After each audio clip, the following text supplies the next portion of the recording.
Our competitors know they do an analysis on every single load as to weight and whether they can make more money by using the Postal Service or delivering it themselves.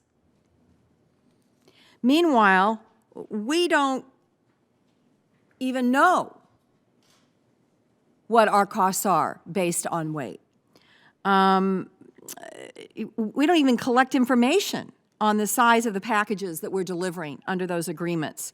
Doesn't know the impact of package size and weight on its delivery costs in those agreements. Now, I don't get that. These are who we have to beat to be successful as a postal service. And they're fleecing us.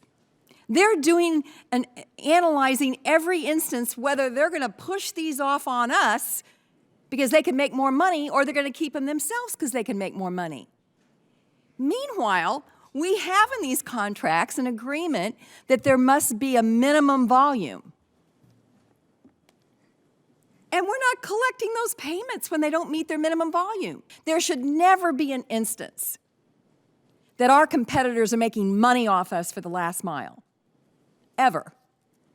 And so, you know, who is responsible for enforcing these contracts? And who's making this decision to give our competitors a free ride when they don't even meet the minimums on the contract? May I address that, Senator Yes, McCaskill? please. I think you're in charge. The negotiated service agreements are profitable. And given the commercial sensitivity— How do you know that? Given the commercial sensitivity, I'd be happy to talk with you in more detail in a closed session, but suffice it to say that negotiated service agreements are reviewed by the regulator. The negotiated service agreements that you're commenting on have grown revenue and contribution year over year.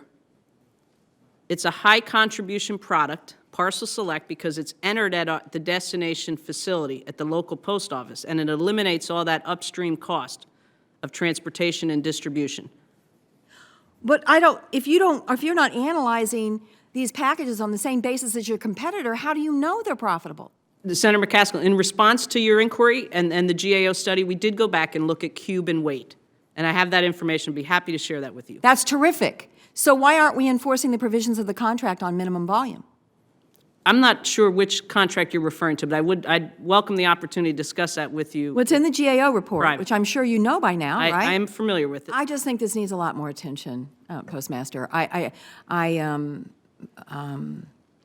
think, first of all, I think you've done a much better job on marketing since we began examining the challenges that the Postal Service faces.